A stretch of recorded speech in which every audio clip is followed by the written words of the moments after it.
Hello అండి, అందరికీ నమస్కారం. Welcome to foodies room.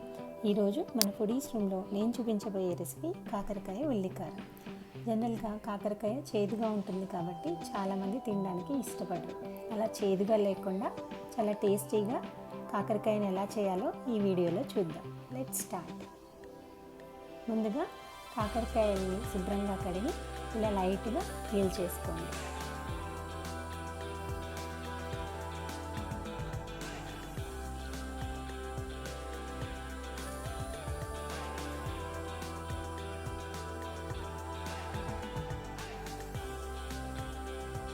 ఇప్పుడు కాకరకాయలన్నిటిని ఇలా పీల్ చేసుకుని పక్కన పెట్టుకోండి.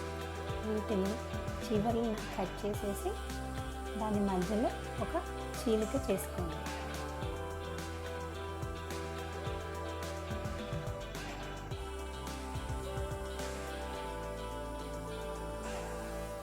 కాకరకాయలు అనేవి పెద్దగా ఉంటాయి, వాటిని 2 ముక్కల కింద చేసుకుని మధ్యకి చీలిక పెట్టుకోవచ్చు.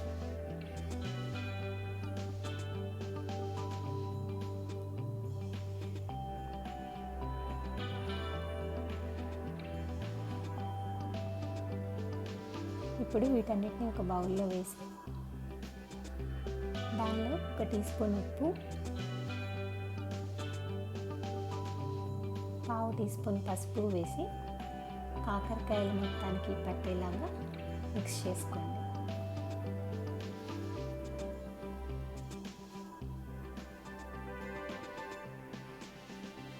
ఇప్పుడు దీన్ని 30 నిమిషాల పాటు పక్కన పెట్టుకోండి. ఇప్పుడు ఒక మిక్సీ జార్లో ఒక ఆనియన్ని కట్ చేసుకుని ఆ ముక్కలను వేసుకుని దానిలో 1 టీ స్పూన్ జీలకర్ర, కారం రుచికి తగినంత, శనగపప్పు 3 టేబుల్ స్పూన్లు, వెల్లుల్లిపాయలు మీ రుచికి తగినంత, ఉప్పు రుచికి తగినంత వేసుకుని మెత్తగా పేస్ట్ లాగా గ్రైండ్ చేసుకోవాలి.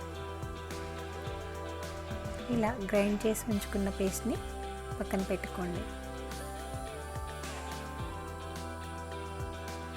ఇప్పుడు ఈ కాకరకాయని ఇలా లైట్గా స్క్వీజ్ చేయండి. దీనివల్ల దీనిలో ఉండే జ్యూస్ మొత్తం బయటికి వచ్చి చేదు అనేది కొంచెం తగ్గుతుంది.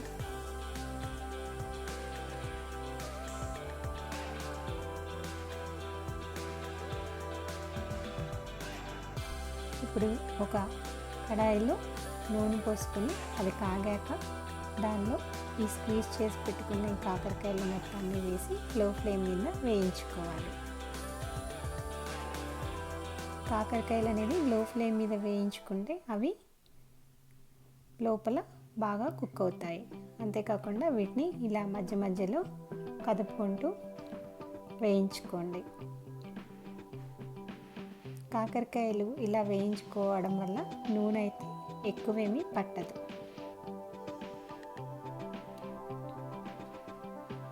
ఇలా ఈ కాకరకాయల్ని లైట్ గోల్డెన్ బ్రౌన్ కలర్లోకి వచ్చేంత వరకు వేయించుకోండి.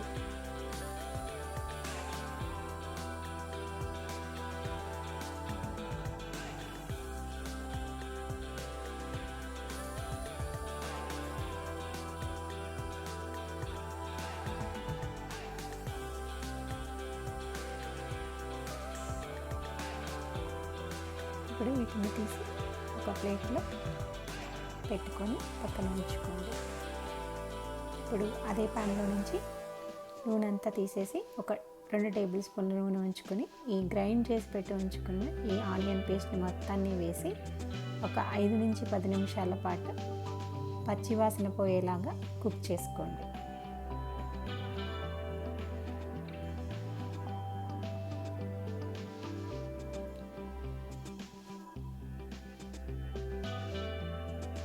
ఇప్పుడు దీన్ని కంప్లీట్గా చల్లారనివ్వండి.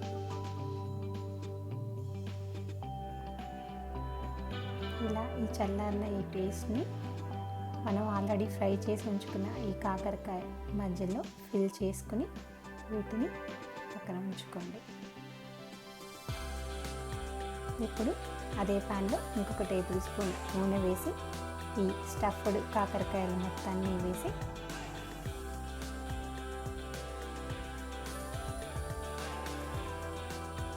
ఇంకేమైనా మన దగ్గర వేయించుకున్న పేస్ట్ మిగిలి ఉంటే అది కూడా వేసుకొని ఒక 2 నిమిషాల పాటు కుక్ చేసుకోండి.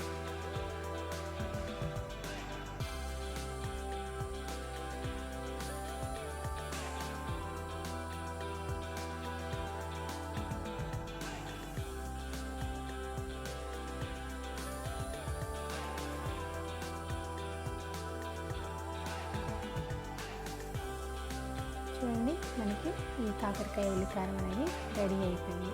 దీన్ని ప్లేట్లోకి తీసుకుని వేడి అన్నంలోకి సర్వ్ చేసుకొని తింటే చాలా బాగుంటుంది. మీకు ఈ వీడియో కనుక నచ్చినట్టయితే లైక్ చేయండి, షేర్ చేయండి, సబ్స్క్రైబ్ చేయండి. Thanks for watching.